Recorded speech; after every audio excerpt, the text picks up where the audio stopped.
कि अज 15 सैप्टेंबर ਦੇ दिन ਅਸੀਂ ਸਾਰੇ ਰਲ ਮਿਲ ਕੇ ਪ੍ਰਭੂ ਦੀ ਆਰਾਧਨਾ ਦੇ ਵਿੱਚ ਇਕੱਠੇ ਹੋ ਸਕੀਏ।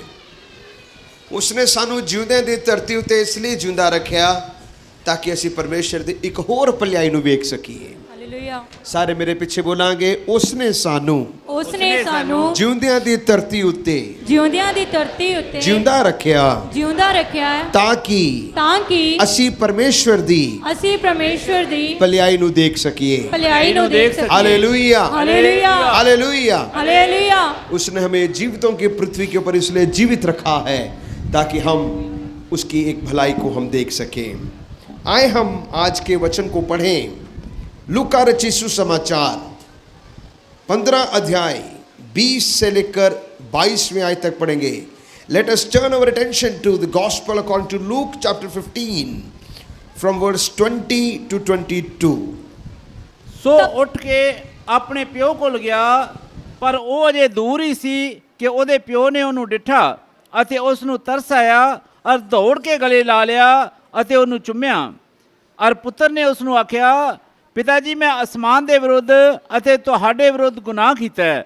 ਹੁਣ ਮੈਂ ਇਸ ਯੋਗ ਨਹੀਂ ਜੋ ਫਿਰ ਤੁਹਾਡਾ ਪੁੱਤਰ ਸਦਾਵਾਂ। ਪਰ ਪਿਤਾ ਨੇ ਆਪਣੇ ਨੌਕਰਾਂ ਨੂੰ ਕਿਹਾ ਕਿ ਸਭ ਤੋਂ ਚੰਗੇ ਵਸਤਰ ਛੇਤੀ ਕੱਢ ਕੇ ਇਹਨੂੰ ਪਹਿਨਾਓ। बस झट अच्छे से अच्छा वस्त्र निकालकर उसे पहनाओ। आज हम परमेश्वर के वचन से एक विषय को लेकर सुनेंगे, वो है कपड़े। पवित्र कलाम में लिखा है लूका की इंजील 15 की 22 में, झट अच्छे से अच्छा वस्त्र निकालकर उसे पहनाओ। रोब him, bring out the best रोब। उत्पत्ति 3 अध्याय 7 आयत से लेकर प्रकाशित वाक्य 22 अध्याय और उसके 14 आयत तक कपड़ों के विषय में विशेष महत्व दिया गया है। From the book of Genesis chapter 3 verse 7 to Revelation chapter 22 verse 14 there is a special significance on clothing. जे परमेश्वर दे कलाम दे विच किते लिखिया कपड़ियां नूं बदलो या कपड़ियां नूं धोया गया या उस नूं बदलिया गया, उसका कुछ ना कुछ अर्थ सी। उसका अर्थ सी परमेश्वर दे लोकां दे विच कंप्लीट संपूर्ण रीति दे नाल एक बदलाहट। अज असी इस दे आत्मिक अर्थ नूं असी समझांगे। What is the special spiritual significance of the clothing in the Bible।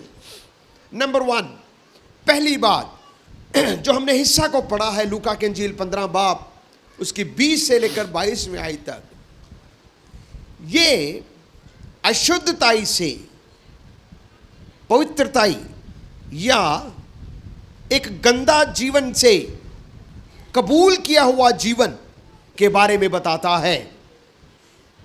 The passage that we have read signifies from defilement to cleansing।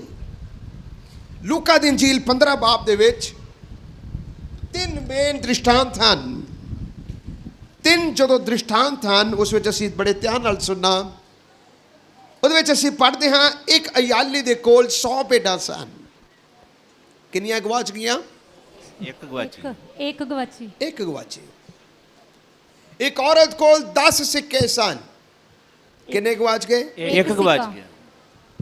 100 ਦੇ ਵਿੱਚੋਂ ਇੱਕ ਗਵਾਚਾ, 1% ਗਿਆ। 10 ਦੇ ਵਿੱਚੋਂ ਇੱਕ ਗਵਾਚਿਆ, ਕਿੰਨੇ ਪਰਸੈਂਟ ਗਏ? 10% ਗਏ। ਇੱਕ ਬਾਪ ਦੇ 2 ਬੇਟੇ ਸਨ। ਅਸੀਂ ਕਹਾਣੀ ਤੋਂ ਪੜ੍ਹਦੇ ਹਾਂ ਕਿ ਇੱਕ ਬੇਟਾ ਗਵਾਚ ਗਿਆ। एक बेटा जो बाहर सी, जो छोटा बेटा अपने घरों बाहर चला गया, असी उस दे बारे जानते हाँ कि वह गवाचा होया सी, लेकिन असल दे विच दोनों ही पुत्र गवाचे हुए सन। Both were lost. प्यारे अजीजों, इस जगह दे विच उड़ाऊ पुत्र भी हैं और जो घर दे अंदर बैठ के गवाचे हैं वो भी हैं।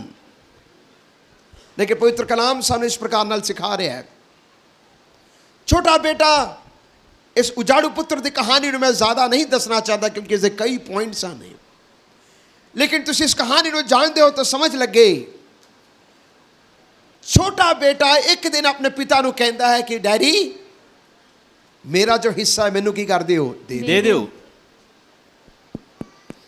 ਇੱਕ ਬੇਟਾ ਜਿਉਂਦੇ ਜੀ ਆਪਣੇ ਬਾਪ ਨੂੰ ਕਹਿ ਰਿਹਾ ਹੈ ਕਿ ਪਿਤਾ ਤੁਸੀਂ ਮੇਰੇ ਲਈ ਮਰ ਗਏ, ਮੇਰਾ ਤੁਹਾਡੇ ਨਾਲ ਕੋਈ ਹਿੱਸਾ ਨਹੀਂ, ਮੇਰਾ ਘਰ ਦੇ ਨਾਲ ਕੋਈ ਹਿੱਸਾ ਨਹੀਂ, ਮੈਂ ਅਲੱਗ ਰਹਿਣਾ ਚਾਹੁੰਦਾ। ਔਰ ਪਵਿੱਤਰ ਕਲਾਮ ਦੇ ਵਿੱਚ ਲਿਖਿਆ ਹੋ ਗਿਆ, ਬਾਪ ਨੇ ਉਸਨੂੰ ਉਸ ਦਾ ਹਿੱਸਾ ਦੇ ਦਿੱਤਾ, ਉਹ ਚਲਾ ਗਿਆ। ਅਯਾਸ਼ੀ ਦੇ ਵਿੱਚ ਉਸਨੇ ਸਭ ਕੁਝ ਉਜਾੜ ਦਿੱਤਾ। ਜਦ ਸਭ ਕੁਝ ਉਜੜ ਗਿਆ, ਜਦ ਉਸ ਕੋਲ ਧਨ ਦੌਲਤ ਸੀ, ਉਸਦੇ ਦੋਸਤ ਉਹਦੇ ਨਾਲ ਸਨ। ਜਦ ਉਹਦਾ ਪੈਸੇ ਦੇ ਨਾਲ ਉਹ ਜੀ ਰਿਹਾ ਸੀ, ਉਸਦੇ ਸਾਰੇ ਦੋਸਤ ਉਸਦੇ ਨਾਲ ਸਨ। ਪਿਆਰੇ ਅਜ਼ੀਜ਼ੋ, ਯਾਦ ਰੱਖਣਾ ਔਰ ਇਸ ਗੱਲ ਨੂੰ ਸਮਝਣਾ ਬਹੁਤ ਜ਼ਰੂਰੀ ਹੈ। ਅਸੀਂ ਜਿਸ ਚੀਜ਼ ਦੇ ਮਗਰ ਭੱਜ ਰਹੇ ਹਾਂ, ਅੱਜ ਹੈ ਕੱਲ ਪਤਾ ਨਹੀਂ। ਔਰ ਜੋ ਲੋਕ ਉਸ ਚੀਜ਼ ਦੇ ਨਾਲ ਤੁਹਾਡੇ ਜੁੜੇ ਹਨ, ਉਹ ਵੀ ਉਨੀ ਦੇਰ ਤੱਕ ਹੀ ਤੁਹਾਡੇ ਨਾਲ ਹਨ ਜਿੰਨੀ ਦੇਰ ਤੱਕ ਉਹ ਰਿਸ਼ਤਾ ਉਸ ਪੈਸੇ ਦੇ ਨਾਲ ਜੁੜਿਆ ਹੋਇਆ ਹੈ। ਜਿਹੜਾ ਰਿਸ਼ਤਾ ਪੈਸੇ ਦੇ ਨਾਲ ਜੁੜਿਆ ਹੈ, ਉਹ ਰਿਸ਼ਤਾ ਨਹੀਂ ਹੁੰਦਾ। ਕੱਲ ਮੈਂ ਵਚਨ ਸੁਣਾ ਰਿਹਾ ਸੀ, ਇਨਸਾਨ ਚੀਜ਼ਾਂ ਦੇ ਮਗਰ ਭੱਜਦਾ ਹੈ, ਲੇਕਿਨ ਵਿਸ਼ਵਾਸੀ ਲੋਕ ਇਸ ਗੱਲ ਨੂੰ ਜਾਣਨਾ, ਅਸੀਂ ਚੀਜ਼ਾਂ ਦੇ ਲਈ ਨਹੀਂ ਪਰ ਚੀਜ਼ਾਂ ਨੂੰ ਦੇਣ ਵਾਲੇ ਪਰਮੇਸ਼ਰ ਦੇ ਨਾਲ ਜੁੜੇ ਹੋਏ ਹਾਂ। ਕਈ ਵਾਰੀ ਵਿਸ਼ਵਾਸੀ ਲੋਕ ਪ੍ਰਾਰਥਨਾ ਕਰਦੇ ਹਨ, ਪ੍ਰਭੂ ਜੀ ਸਾਡੇ ਕੋਲ ਘਰ ਨਹੀਂ ਹੈ, ਅਸੀਂ ਕਿਰਾਏ ਦੇ ਮਕਾਨ ਤੇ ਰਹਿ ਰਹੇ ਹਾਂ, ਸਾਡੇ ਕੋਲ ਘਰ ਨਹੀਂ ਹੈ, ਸਾਨੂੰ ਘਰ ਬਖਸ਼ੋ।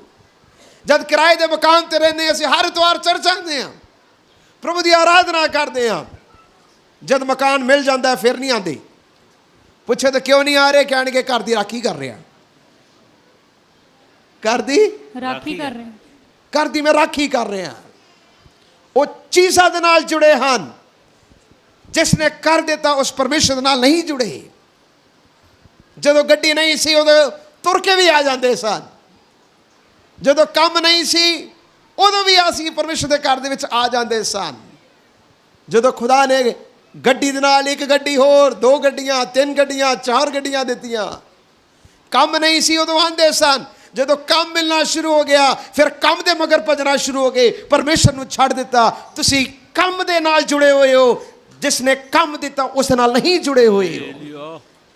ਵਿਸ਼ਵਾਸੀਓ ਸੁਣੋ ਇਸ ਗੱਲ ਨੂੰ, ਧਰਮੀਓ ਸੁਣੋ ਇਸ ਗੱਲ ਨੂੰ, ਤੁਸੀਂ ਚੀਜ਼ਾਂ ਦੇ ਨਾਲ ਜੁੜੇ ਹੋ ਤਾਂ ਅੱਜ ਹੈ ਕੱਲ ਦਾ ਪਤਾ ਨਹੀਂ। ਅੱਜ ਹੈ ਕੱਲ ਦਾ ਪਤਾ ਨਹੀਂ, ਉਹ ਚੀਜ਼ ਕਦੋਂ ਗਵਾਚ ਜਾਏ। ਪਰ ਜੇਕਰ ਤੁਸੀਂ ਉਸ ਬਰਕਤ ਦੇਣ ਵਾਲੇ ਪਰਮੇਸ਼ਰ ਦੇ ਨਾਲ ਜੁੜੇ ਹੋ ਤੇ ਅੱਜ ਹੈ ਕੱਲ ਖੁਦਾ ਫਿਰ ਤੁਹਾਨੂੰ ਦੇ ਦੇਗਾ। ਆਮੀਨ। ਖੁਦਾ ਫਿਰ ਤੁਹਾਨੂੰ ਆਸ਼ੀਸ਼ ਦੇ ਦੇਗਾ। ਉਹ ਛੋਟਾ ਬੇਟਾ ਉਸ ਪੈਸੇ ਦੇ ਨਾਲ ਜੁੜਿਆ ਸੀ, ਉਹਨੂੰ ਲੱਗਦਾ ਸੀ ਮੈਂ ਪੈਸੇ ਕਮਾਵਾਂਗਾ, ਸ਼ਾਇਦ ਮੇਰੀ ਖੁਸ਼ੀ, ਸਾਰੀ ਖੁਸ਼ੀ ਮੈਨੂੰ ਮਿਲ ਜਾਏਗੀ। ਪਰ ਪੈਸਾ ਇੱਕ ਦਿਨ ਖਤਮ ਹੋ ਗਿਆ। ਪੈਸਾ ਇੱਕ ਦਿਨ खत्म हो गया। पैसा एक दिन खत्म हो गया। सीधा हीरो टू जीरो, सीधा ही उपरों नीचे आ गया। उसने अपने घर दे विच कदी काम नहीं किया, उसदे घर दे विच काफ़ी नौकर चाकर सन। एक अच्छे अमीर बाप का बेटा है। पवित्र कलाम दे विच जो स्टोरी पढ़ते तो सानू पता लगता है, उस देश दे विच अकाल पै गया। और जो अकाल पिया उसनू मजदूरी नहीं मिल रही, पैसा नहीं मिल रहा, उसनू भुख लग्या, उसनू खाना खाने के लिए सूअर चरान की नौकरी मिली पर पैसा नहीं मिलिया। कमाई कर रहा पर पैसा नहीं है, काम कर रहा पर कमाई नहीं है। प्यारे अजीजों, खुदा तो दूर जो बंदा चल जाता है, काम करता है पर बरकत नहीं होंदी। हाँ जी, काम कर जदों कोई इंसान खुदा तो दूर चले जाता है, ਕੰਮ ਕਰਦਾ ਹੈ ਪਰ ਕੰਮ ਦੇ ਵਿੱਚ ਬਰਕਤ ਨਹੀਂ ਹੁੰਦੀ। ਇਸ ਬੇਟੇ ਨੂੰ ਉਸ ਦੇਸ਼ ਦੇ ਵਿੱਚ ਅਕਾਲ ਪਿਆ ਔਰ ਉਹ ਸੋਚਣ ਲੱਗ ਪਿਆ, ਮੇਰੇ ਪਿਤਾ ਦੇ ਘਰ ਦੇ ਵਿੱਚ ਤਾਂ ਨੌਕਰ ਨੇ, ਉਹ ਵੀ ਚੰਗੀ ਰੋਟੀ खाते ने, ਮੇਰੇ ਬਾਪ ਦੇ ਘਰ ਦੇ ਵਿੱਚ ਤਾਂ ਨੌਕਰ ਵੀ ਅੱਛੀ ਰੋਟੀ ਖਾਂਦੇ ਆ ਔਰ ਮੈਂ ਇੱਥੇ ਸੂਰਾਂ ਦੀ ਰੋਟੀ ਖਾਣ ਨੂੰ ਮਜਬੂਰ ਹੋ ਗਿਆ। ਉਸਨੇ ਇੱਕ ਫੈਸਲਾ ਕੀਤਾ, ਉਸਨੇ ਫੈਸਲਾ ਕੀਤਾ, मैं उठांगा ਔਰ ਆਪਣੇ ਬਾਪ ਦੇ ਘਰ ਦੇ ਵਿੱਚ ਜਾਵਾਂਗਾ। ਉਹ ਸੂਰਾਂ ਚਰਾਨ ਵਾਲੇ ਕੱਪੜਿਆਂ ਨੂੰ ਪਹਿਨ ਕੇ ਹੀ ਸਹੀ, ਮੈਂ ਮੰਦੇ ਗੰਦੇ ਕੱਪੜਿਆਂ ਦੇ ਨਾਲ ਹੀ ਸਹੀ, ਪਰ ਮੈਂ ਜ਼ਰੂਰ ਜਾਵਾਂਗਾ। ਉਸਨੇ 3 ਗੱਲਾਂ ਆਪਣੇ ਮਨ ਦੇ ਵਿੱਚ ਸੋਚੀਆਂ। ਉਸਨੇ ਕਿਹਾ ਮੈਂ 3 ਗੱਲਾਂ ਕਰਾਂਗਾ। ਪਹਿਲਾ, ਮੈਂ ਕਹਾਂਗਾ ਡੈਡੀ ਮੈਂ ਸਵਰਗ ਦੇ ਵਿਰੁੱਧ ਗੁਨਾਹ ਕੀਤਾ। ਦੂਸਰਾ, ਮੈਂ ਕਹਾਂਗਾ ਡੈਡੀ ਮੈਂ ਤੁਹਾਡੇ ਵਿਰੁੱਧ ਵੀ ਗੁਨਾਹ ਕੀਤਾ। ਪੱਕਾ ਵਿਸ਼ਵਾਸੀਆਂ ਦਾ ਬੇਟਾ ਹੈ ਉਹ। ਕਿਹਦਾ ਬੇਟਾ ਹੈ? ਵਿਸ਼ਵਾਸੀਆਂ ਦਾ ਬੋਲੋ, ਬੋਲਦੇ ਨਹੀਂ ਹੁਣ। ਪੱਕੇ ਵਿਸ਼ਵਾਸੀਆਂ ਦਾ ਬੇਟਾ। ਪੱਕਾ ਵਿਸ਼ਵਾਸੀਆਂ ਦਾ ਬੱਚਾ ਹੈ। ਇਸ ਲਈ ਉਸਨੇ ਜਦੋਂ ਹੋਸ਼ ਆਇਆ ਕਹਿੰਦਾ ਮੈਂ ਘਰ ਜਾ ਕੇ ਕਹਾਂਗਾ ਮੈਂ ਸਵਰਗ ਦੇ ਖਿਲਾਫ, ਕਿਹਦੇ ਵਿਰੁੱਧ? ਸਵਰਗ ਦੇ ਪਰਮੇਸ਼ਰ। ਉਹਦਾ ਡੈਡੀ ਉਸਨੂੰ ਬਾਰ-ਬਾਰ ਬੋਲਦਾ ਹੋਣਾ ਬੇਟੇ ਤੂੰ ਚੱਲਣਾ ਹੈ, ਪਰ ਇੱਕ ਯਾਦ ਰੱਖਣਾ ਇਹ ਜਿਹੜਾ ਗੁਨਾਹ ਕਰਨ ਲੱਗਾ ਹੈ ਨਾ ਤੁਸੀਂ, ਇਹ ਤੁਸੀਂ ਮੇਰੇ ਵਿਰੁੱਧ ਨਹੀਂ ਕਰਨ ਲੱਗੇ, ਪਹਿਲੇ ਤੁਸੀਂ ਉਧਰ ਕਰੋਗੇ। ਪਹਿਲੇ ਮੇਰਾ ਰਿਸ਼ਤਾ ਨਹੀਂ ਟੁੱਟ ਰਿਹਾ, ਪਹਿਲੇ ਤੁਸੀਂ ਰੱਬ ਦੇ ਨਾਲ ਰਿਸ਼ਤਾ ਤੋੜ ਕੇ ਜਾ ਰਹੇ ਹੋ। ਜੇ ਕਿਤੇ ਤੂੰ ਹੋਸ਼ 'ਚ ਆ ਗਿਆ ਨਾ, ਜਦ ਕਦੇ ਵੀ ਤੂੰ ਆਵੇਂ, ਪਹਿਲੇ ਉਹਦੇ ਨਾਲ ਰਿਸ਼ਤਾ ਕਾਇਮ ਕਰਨਾ, ਫਿਰ ਮੇਰੇ ਨਾਲ ਰਿਸ਼ਤਾ ਕਾਇਮ ਕਰਨਾ। ਹਾਲੇਲੂਇਆ। ਮੇਰੇ ਪਿਆਰੇ ਅਜ਼ੀਜ਼ੋ, ਤੀਸਰੀ ਗੱਲ ਉਸਨੇ ਕਿਹਾ ਮੈਂ ਕਹਾਂਗਾ ਡੈਡੀ ਮੈਨੂੰ ਆਪਣੇ ਨੌਕਰਾਂ ਦੇ ਵਿੱਚੋਂ ਇੱਕ ਨੌਕਰਾਂ ਦੇ ਵਿੱਚੋਂ ਇੱਕ ਨੌਕਰ ਰੱਖ ਲਓ। ਹੁਣ ਸੁਣਨਾ, ਉਸ ਵੇਲੇ ਜਿਹੜਾ ਸ਼ਬਦ ਲਿਖਿਆ ਹੈ, the word that has been used there, ਉਹ ਹੈ ਦਿਹਾੜੀ ਦਾ ਮਜ਼ਦੂਰ। ਕਿਹੜਾ? ਦਿਹਾੜੀਦਾਰ। ਉਹਦੇ ਬਾਪ ਦੇ ਘਰ ਦੇ ਵਿੱਚ 3 ਪ੍ਰਕਾਰ ਦੇ ਨੌਕਰ ਹੁੰਦੇ ਸਨ। ਪਹਿਲਾ ਪੱਕੇ ਮਜ਼ਦੂਰ, ਦੂਸਰਾ ਮਜ਼ਦੂਰਾਂ ਦੇ ਉੱਪਰ ਸੁਪਰਵਾਈਜ਼ਰ, ਤੀਸਰਾ ਦਿਹਾੜੀ ਦੇ ਮਜ਼ਦੂਰ ਜਿਹੜੇ ਆਂਦੇ ਜਾਂਦੇ ਸਨ, ਘਰ ਦੇ ਵਿੱਚ ਨਹੀਂ ਸੀ ਰਹਿੰਦੇ। ਪੱਕੇ ਮਜ਼ਦੂਰ ਘਰ ਦੇ ਵਿੱਚ ਰਹਿੰਦੇ ਹਨ, ਮਜ਼ਦੂਰਾਂ ਦੇ ਸੁਪਰਵਾਈਜ਼ਰ ਉਹ ਵੀ ਘਰ 'ਚ ਰਹਿੰਦੇ ਹਨ, ਦਿਹਾੜੀ ਵਾਲੇ ਮਜ਼ਦੂਰ ਘਰ 'ਚ ਨਹੀਂ ਰਹਿੰਦੇ। ਜਿਹੜਾ ਸ਼ਬਦ ਉਸ ਜਗ੍ਹਾ ਦੇ ਵਿੱਚ ਲਿਖਿਆ, ਇਹ ਕਹਿ ਰਿਹਾ ਕਿ ਡੈਡੀ ਮੈਨੂੰ ਜਗ੍ਹਾ ਨਾ ਦੇਣਾ, ਮੈਂ ਦਿਹਾੜੀ ਵਾਲਾ ਮਜ਼ਦੂਰ ਹੀ ਸਹੀ, ਆਂਦਾ ਜਾਂਦਾ ਰਵਾਂਗਾ। ਪਿਆਰੇ ਅਜ਼ੀਜ਼ੋ, ਵਚਨ 'ਚ ਲਿਖਿਆ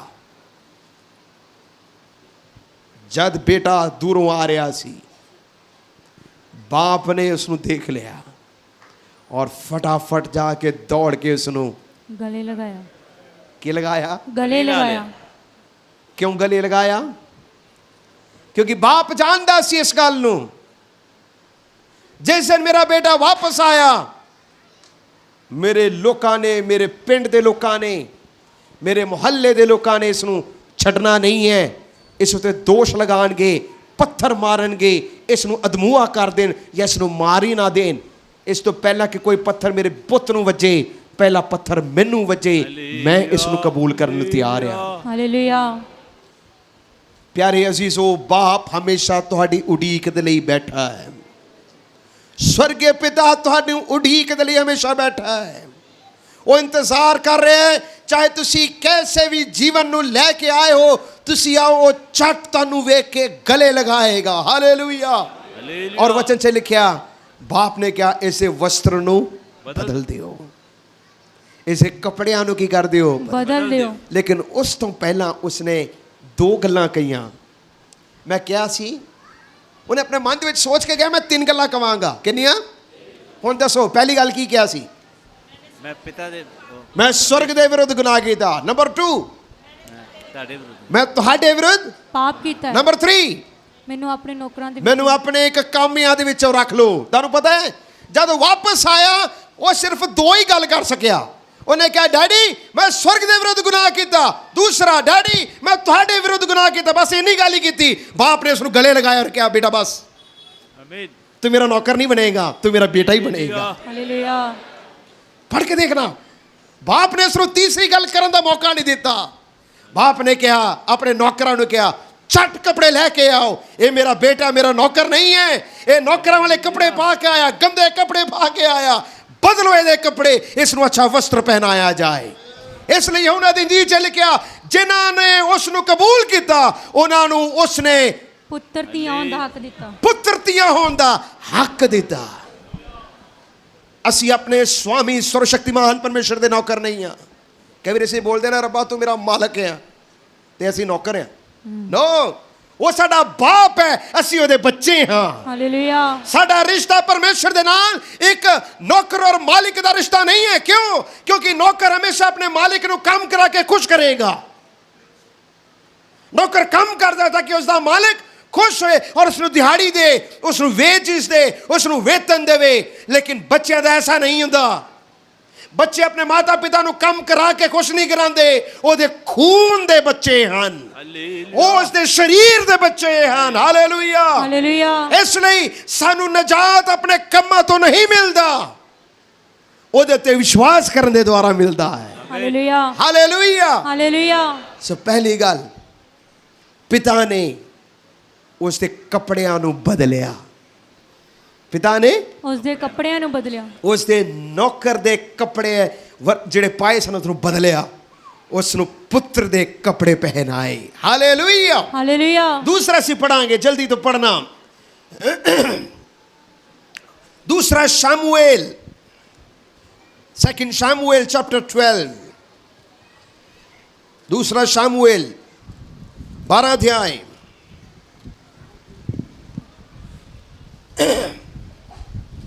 उसकी 20 आयत नु पढ़ो। तब दाऊद भूमि पर से उठा और नहाकर तेल लगाया और वस्त्र बदला। तब यहोवा के भवन में जाकर दंडवत की, फिर अपने भवन में आया और उसकी आज्ञा पर रोटी उसको परोसी गई और उसने भोजन किया। बस दूसरा है, परमेश्वर के कलाम से लिखा, दाऊद ने अपने वस्त्र बदले। दाऊद ने अपने वस्त्र बदले। और सुनो, दाऊद ने अपने वस्त्र बदले लिखा। कारण की सी, दाऊद ने उसका एक बेटा पैदा होया। जब बेटा पैदा होया, उसने हुक्म सी परमेश्वर दे वालों कि ये नहीं जिंदा रहेगा, ये मर जाएगा। लेकिन वो प्रभु दे के रोया, टांट पहन के परमेश्वर दे के रोया, उपवास नाल बैठ गया। उस दरबार दे विच लोग नौकर दे दूरों वेखदे सन। ये अपने बेड ते नहीं है, ये अपनी आराम वाली जगह ते भी नहीं है, नीचे बैठा है, शोक कर रहा है। बीमार सी बच्चा। हुण किसी दी हिम्मत नहीं पै रही कि राजे नूं जाके सुनेहा देवे कि तेरा बच्चा मर गया, तेरा बच्चा मर गया है। किसी दी हिम्मत नहीं पै रही कि बुरी खबर उसने दे सके कि तेरा बच्चा मर गया। लेकिन दाऊद ने उन्हां दी आवाज़ नूं सुन लिया। लेकिन दाऊद उल्टा हो गया। देखिए, दाऊद उठिया, अपने कपड़े बदले, तेल लगाया, कहता मैनू खाना दो, मैनू खाना दो। दाऊद ने उल्ट रिएक्शन किया। दाऊद उठिया, अपने वस्त्र बदले, खाना खादा, तेल लगाया, कहता मैनू खाना दो। ਉਹਦੇ ਲੋਕਾਂ ਨੇ ਪੁੱਛਿਆ, ਦਾਊਦ ਰਾਜਾ, ਇਹ ਤੁਸੀਂ कैसा काम किया? ਤੈਨੂੰ ਤਾਂ ਸਗੋਂ ਹੋਰ ਸ਼ੌਕ 'ਚ ਜਾਣਾ ਚਾਹੀਦਾ ਸੀ, ਪਰ ਤੂੰ ਤੇ ਆਪਣੇ ਵਸਤਰ ਬਦਲ ਲਏ। ਕਹਿੰਦਾ, ਇਹ ਬੇਟਾ ਮੇਰੇ ਕੋਲ ਵਾਪਸ ਨਹੀਂ ਆ ਸਕਦਾ, ਪਰ ਮੈਂ ਇਹਦੇ ਕੋਲ ਜ਼ਰੂਰ ਜਾਵਾਂਗਾ। हालेलुया। ਇਹ ਬੇਟਾ ਮੇਰੇ ਕੋਲ वापस नहीं आवेगा, पर मैं प्रभु, मैं इसनूं जरूर मिलांगा। प्यारे अजीजो, एक धर्मियां दे लई एक वड्डी आस है। जो कोई मसीह दे विच होके मरदा है, वो एक मुबारक है। मैं एक विश्वासियां दे लई कह रहा, जो कोई मसीह दे विच होके मरदा है, वो मुबारक है। परमेश्वर दी नज़रां दे विच भी वो बड़ा अनमोल है। वचन दे विच असीं जो सिੱਖਦੇ ਹਾਂ, जे तौबा कीती, बपतिस्मा लिया, सानू उन्हां दे लई शौक करन दी लोड़ नहीं। दुख जरूर है, शौक नहीं करना। क्यों? शौक इस गल दा होएगा, असीं उन्हां नूं नहीं मिल सकेंगे। पर जो मसीह दे विच होके मरदे ने, उन्हां दे लई एक आस है, चले गए असीं भी एक दिन चले जावांगे, लेकिन उन्हां नूं एक दिन जरूर मिलांगे। हालेलुया, स्वर्ग दे विच असीं उन्हां नूं जरूर मिलांगे। Hallelujah. Hallelujah. That was the change of his clothing.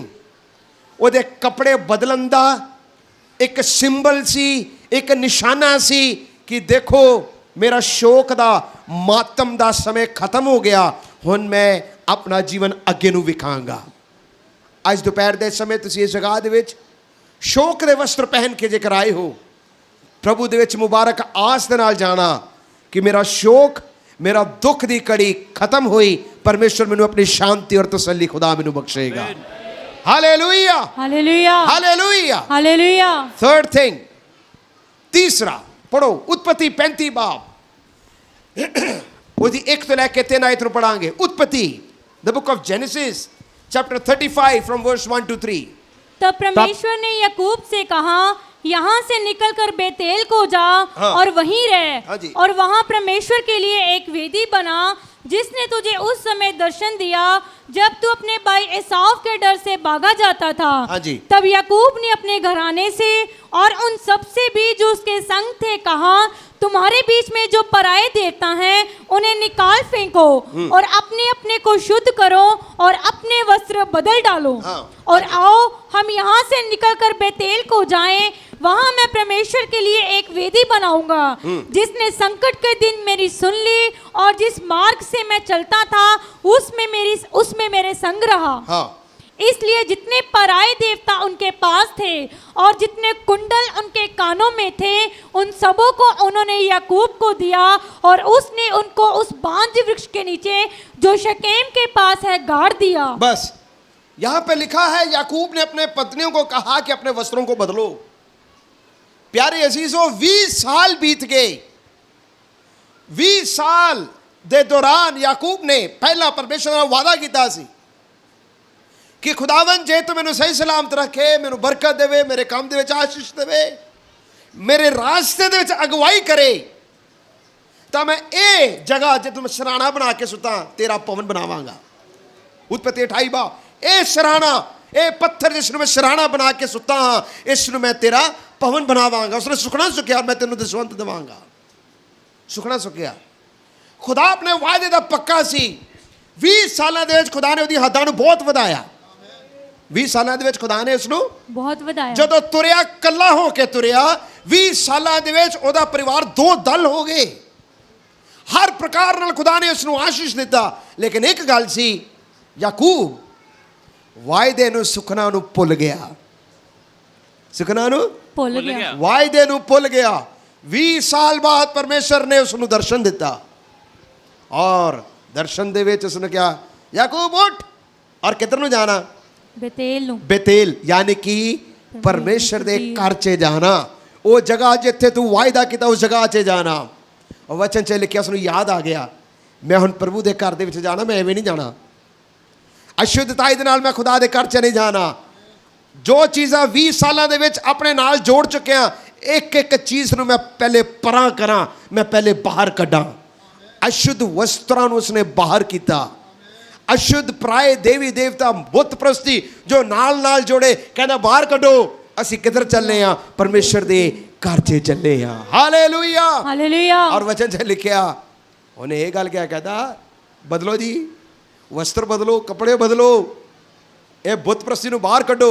ਉਹਦੇ ਨੇ ਕਿਹਾ, ਉਹਦੀ ਔਰਤਾਂ ਨੇ ਕੰਨਾਂ ਦੇ कुंडल ਵਾਲੀਆਂ ਤੱਕ ਕੱਢ ਕੇ ਉਸਨੂੰ ਫੜਾਤੇ। ਅਸੀਂ ਵਾਰ-ਵਾਰ ਪਾਈ ਜਾਂਦੇ ਆ। ਉੱਥੇ ਲਿਖਿਆ ਉਸਨੇ ਕੱਢ ਕੇ ਫੜਾਤੇ, ਆਪਣੇ ਬੰਦੇ ਨੂੰ ਫੜਾਏ ਔਰ ਉਹਨਾਂ ਨੇ ਯਾਕੂਬ ਨੇ ਜਾ ਕੇ ਵ੍ਰਿਕਸ਼ ਦੇ ਨੀਚੇ ਜਾ ਕੇ ਦਬਾ ਦਿੱਤਾ। ਇਸ ਗੱਲ ਦਾ ਸਿੰਬਲ ਸੀ, ਪੁਰਾਣਾ ਰਾਹ ਖਤਮ, ਮੈਂ ਇੱਕ ਨया ਫੈਸਲੇ ਦੇ ਨਾਲ ਪ੍ਰਭੂ ਦੇ ਵਿੱਚ ਚੱਲਣ ਲੱਗਾ ਹਾਂ। हालेलुया। ਹਾਲੇਲੂਇਆ। ਹਾਲੇਲੂਇਆ। ਅੱਜ ਦੁਪਹਿਰ ਦੇ ਸਮੇਂ ਤੁਸੀਂ ਇਸ ਜਗ੍ਹਾ ਦੇ ਵਿੱਚ ਹੋ। ਥੋੜਾ ਯਾਦ ਕਰੋ, ਸ਼ਾਇਦ ਕੁਝ ਸਮੇਂ ਪਹਿਲੇ ਤੁਸੀਂ ਖੁਦਾ ਨਾਲ ਕੋਈ ਵਾਅਦਾ ਕੀਤਾ ਔਰ ਤੁਸੀਂ ਭੁੱਲ ਗਏ ਹੋ।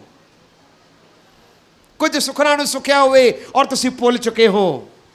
ਲੇਕਿਨ ਖੁਦਾ ਤੁਹਾਨੂੰ ਯਾਦ ਦਿਲਾ ਰਿਹਾ, ਉਠੋ ਔਰ ਬੇਤੇਲ ਨੂੰ ਜਾਣਾ। ਇੰਨੀ ਗੱਲ ਹੀ ਖੁਦਾ ਨੇ ਕਿਹਾ, ਉੱਠ ਔਰ बेतेल नु जा।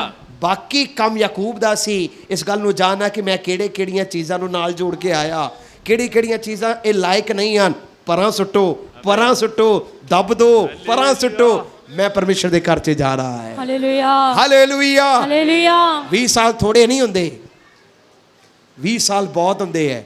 ਪਰ ਪਰਮੇਸ਼ਰ ਜੇਕਰ ਕਿਸੇ ਨੂੰ ਗੱਲ ਚੁਭਾਏ, ਜੇਕਰ ਖੁਦਾ ਕਿਸੇ ਦੇ ਮਨ ਦੇ ਨਾਲ ਗੱਲ ਕਰੇ ਤੇ ਵੀ 20 ਸਾਲ ਪੁਰਾਣੀ ਗੱਲ ਵੀ ਯਾਦ ਆ ਜਾਂਦੀ ਹੈ। 20 ਸਾਲ ਪੁਰਾਣੀ ਗੱਲ ਵੀ ਯਾਦ ਆ ਜਾਂਦੀ ਹੈ। 20 ਸਾਲ ਪੁਰਾਣੀ ਗੱਲ ਵੀ ਯਾਦ ਖੁਦਾ ਤੁਹਾਨੂੰ ਦਿਲਾਏਗਾ। ਜੋ ਤੁਸੀਂ ਵਾਅਦਾ ਕੀਤਾ ਉਸ ਨੂੰ ਪੂਰਾ ਕਰਨ ਦੇ ਲਈ ਢਿੱਲ ਨਾ ਕਰਨਾ। हालेलुया। ਨੰਬਰ 4 ਪੜਾਂਗੇ ਜ਼ਕਰੀਆ ਦੀ ਕਿਤਾਬ chapter 3 The book of Zechariah chapter 3. From verse 1. पढ़ो जी. The book of Zechariah chapter 3.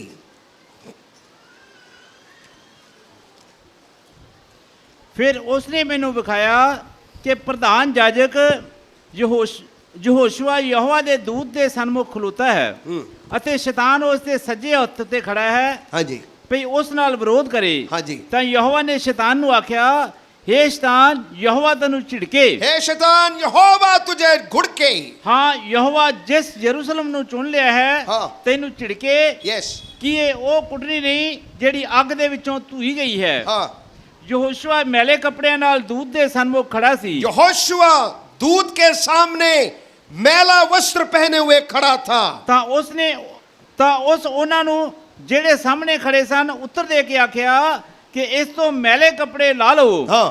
ਅਤੇ ਉਸਨੇ ਉਹਨਾਂ ਨੂੰ ਆਖਿਆ, ਵੇਖ ਮੈਂ ਤੇਰੀ ਬੁਰਾਈ ਤੇਥੋਂ ਦੂਰ ਕਰ ਦਿੱਤੀ ਹੈ हाँ जी. ਅਤੇ ਤੈਨੂੰ ਕੀਮਤੀ ਵਸਤਰ ਪਵਾਵਾਂਗਾ। हालेलुया. हालेलुया। चौथा यहोशू महायाजक परमेश्वर दे पवन दी सेवा करने वाला.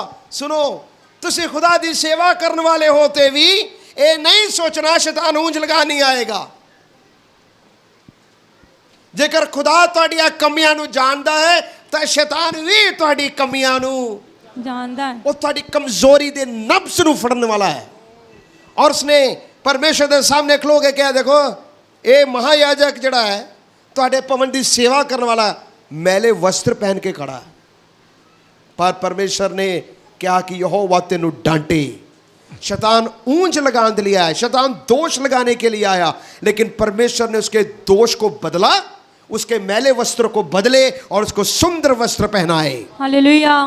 प्यारे अजीजों, कईयों को शैतान ने दोष लगा लगा कर उनके जीवन को बर्बाद कर दिया है। कईयों ਨੂੰ शैतान ने दोष लगा लगा के ਉਹਨਾਂ ਦੇ ਜੀਵਨ ਨੂੰ ਬਰਬਾਦ ਕਰ ਛੱਡਿਆ ਹੈ। ਪਰ ਮੈਂ ਤੁਹਾਨੂੰ ਕਹਾਂ ਵਚਨ ਚ ਲਿਖਿਆ ਦੋਸ਼ ਨਾ ਲਗਾਓ ਕਿ ਤੁਹਾਡੇ ਉੱਤੇ ਵੀ ਦੋਸ਼ ਨਾ ਲਗਾਇਆ ਜਾਏ। ਇਹ ਸਮਾਂ ਦੋਸ਼ ਲਗਾਉਣ ਦਾ ਨਹੀਂ ਹੈ, ਇਹ ਸਮਾਂ ਖੁਦਾ ਦੇ ਅੱਗੇ ਖੜੇ ਹੋਣ ਦਾ ਸਮਾਂ ਹੈ। ਜੇਕਰ ਖੁਦਾ ਤੁਹਾਨੂੰ ਸਾਫ਼ ਕਰੇ, ਖੁਦਾ ਤੁਹਾਨੂੰ ਸ਼ੁੱਧ ਔਰ ਪਵਿੱਤਰ ਕਰੇ, ਫਿਰ ਕੋਈ ਸ਼ੈਤਾਨ ਤੁਹਾਡੇ ਉੱਤੇ ਦੋਸ਼ ਲਗਾ नहीं सकता। नहीं सकता। पंजवीं और आखिरी गल, यूहन्ना दी अंजील 11 बाब उसकी 43 एंड 44 43 और 44 आयत पढ़ांगे। यूहन्ना 11 बाब उसकी 43 और 44 आयत 43 एंड 44। ये कहकर उसने बड़े शब्द से पुकारा, हे लाजर निकल आ। जो मर गया था वह कफन से हाथ पांव बंधे हुए निकल आया और उसका मुंह अंगोछे से लिपटा हुआ था। उसका मुंह अंगोछे से कपड़े से लिपटा हुआ था। यीशु ने उनसे कहा, यीशु ने उससे कहा, उसे खोल दो, उसे खोल दो, उसे खोल दो, आगे और जाने दो। और जाने दो। आखिरी बात, यीशु ने लाजर के मुंह से कपड़े को उतरवाया। वचन से लिखा लाजर 4 दिनों का मुर्दा पिया है, पर यीशु नहीं गया। जो उसने सुनेहा मिलिया कि लाजर मर चुका है, यीशु नहीं गया उस वेले। उस दियां पैना उस दे नाल रंज करन लगियां कि काश कि तू पहले आया हुंदा, मैं साडे भरा ने मरना नहीं सी। लेकिन मैं तुहानू कहां, यूहन्ना 11 बाब च लिखिया 11 दी 35 बाइबल दी सब तो छोटी आयत है, यीशु रोया। बाइबल दी सब तो छोटी आयत है 11 दी 35, यूहन्ना 11 दी 35, यीशु रोया। यीशु लाजर दी कबर ते खलो के रोया। लेकिन मैं तुहानू कहां, तुहाडे चमत्कार दा देरी तुहानू लगदा है, ये देरी है, पर उस दे लई कोई देरी नहीं है। वो अपने राइट टाइम ते तुहाडे कोल आएगा, हालेलुया। ठीक समय दे विच तुहाडे सामने खड़ा होएगा। जदों खड़ा होया, यीशु ने कहा, उसदे हाथ पैर बन्ने सन, ਉਹਦਾ ਮੂੰਹ ਵੀ ਬੰਨਿਆ ਸੀ। ਅੱਜ ਵੀ ਆਰਾਧਨਾ ਕਰਨ ਦੇ ਵਾਸਤੇ ਕਈਆਂ ਦੇ ਮੂੰਹ ਬੰਨੇ ਪਏ ਹੈ। ਯੀਸ਼ੂ ਨੇ ਕਿਹਾ, ਖੋਲ ਦਿਓ ਔਰ ਇਸ ਨੂੰ ਜਾਣ ਦਿਓ। Hallelujah, hallelujah. ਹਾਲੇਲੂਇਆ। ਮੁਰਦਾ ਦਫਨਾਨ ਵਾਲਿਆਂ ਨੇ ਉਸ ਦੇ ਮੂੰਹ ਨੂੰ ਬੰਨਿਆ, ਦਫਨਾਨ ਵਾਲਿਆਂ ਨੇ ਉਸ ਦੇ ਹੱਥ ਪੈਰ ਨੂੰ ਬੰਨਿਆ।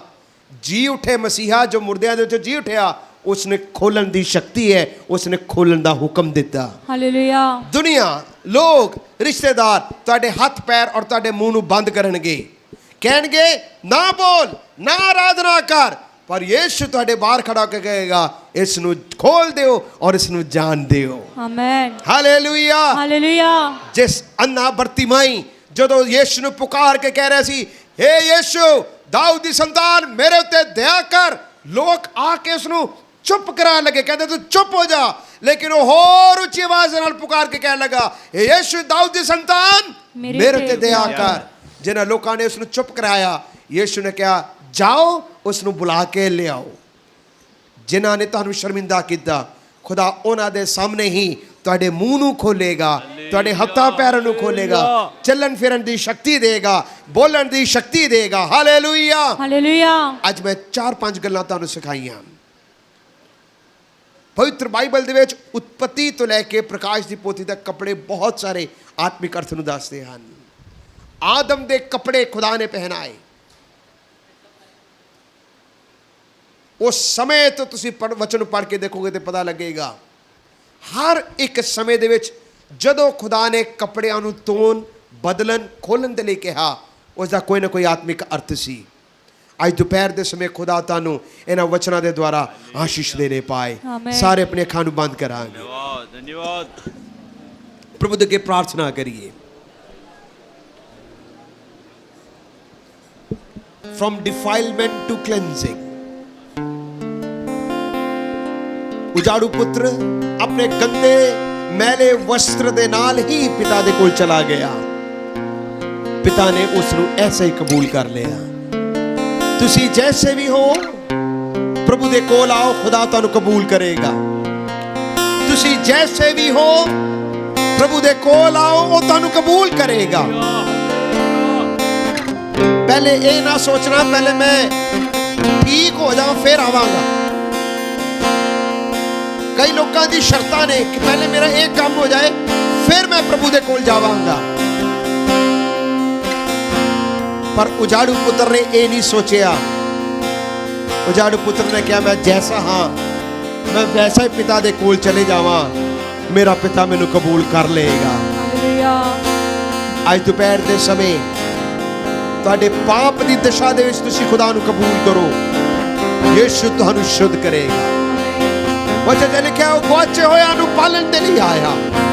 ਉਹ ਤੁਹਾਨੂੰ ਲੱਭ ਰਿਹਾ ਹੈ, ਉਹ ਤੁਹਾਨੂੰ ਲੱਭ ਰਿਹਾ ਹੈ। ਜੇਕਰ ਤੁਹਾਡੇ ਵਿੱਚੋਂ ਕੋਈ ਹੈ ਜੋ ਅੱਜ ਤੋਬਾ ਕਰਨਾ ਚਾਹੁੰਦਾ ਹੈ, ਆਪਣਾ ਜੀਵਨ ਯੀਸ਼ੂ ਨੂੰ ਦੇਣਾ ਚਾਹੁੰਦਾ ਹੈ, ਤੁਸੀਂ ਆਪਣੀ ਜਗ੍ਹਾ 'ਚ ਖੜੇ ਹੋ ਸਕਦੇ ਹੋ। ਮੈਂ ਤੁਹਾਡੇ ਲਈ ਪ੍ਰਾਰਥਨਾ ਕਰਾਂਗਾ। ਜੇਕਰ ਕੋਈ ਹੈ ਜੋ ਅੱਜ ਤੋਬਾ ਕਰਨਾ ਚਾਹੁੰਦਾ ਹੋਵੇ, ਆਪਣਾ ਦਿਲ ਆਪਣਾ ਜੀਵਨ ਯੀਸ਼ੂ ਨੂੰ ਦੇਣਾ ਚਾਹੁੰਦਾ ਹੈ, ਤੁਸੀਂ ਖੜੇ ਹੋ ਸਕਦੇ ਹੋ। ਅਸੀਂ ਤੁਹਾਡੇ ਲਈ ਪ੍ਰਾਰਥਨਾ ਕਰਾਂਗੇ। ਯੀਸ਼ੂ ਤੁਹਾਡੇ ਦਿਲ ਦੇ ਦਰਵਾਜ਼ੇ 'ਚ ਖੜਾ ਖੜਖੜਾ ਰਿਹਾ ਹੈ। ਜੋ ਕੋਈ ਵੀ ਆਪਣਾ ਦਿਲ ਦਾ ਦਰਵਾਜ਼ਾ ਖੋਲੇਗਾ, ਯੀਸ਼ੂ ਦੇ ਦਿਲ ਦੇ ਵਿੱਚ ਆਏਗਾ, ਉਸ ਨੂੰ ਅਦਭੁਤ ਸ਼ਾਂਤੀ ਔਰ ਨਜਾਤ ਬਖਸ਼ੇਗਾ। कोई है जो आज तौबा करना चाहता है? कोई है? Praise the Lord, hallelujah. हमारे स्वर्गीय पिता, हम आपका धन्यवाद करते हैं। आज हमने वस्त्र के बारे में सुना है।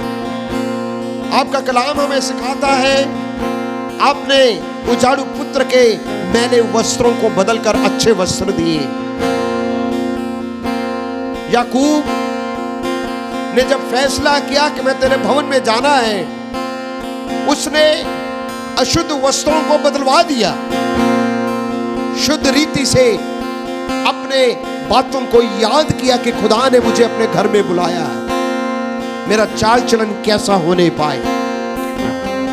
यहोशू महायाजक को शैतान दोष लगाने के लिए आया, लेकिन प्रभु जी आपने उसको डांटा, उसके मैले वस्त्रों को बदल दिया, उसको सुंदर वस्त्र पहनाए।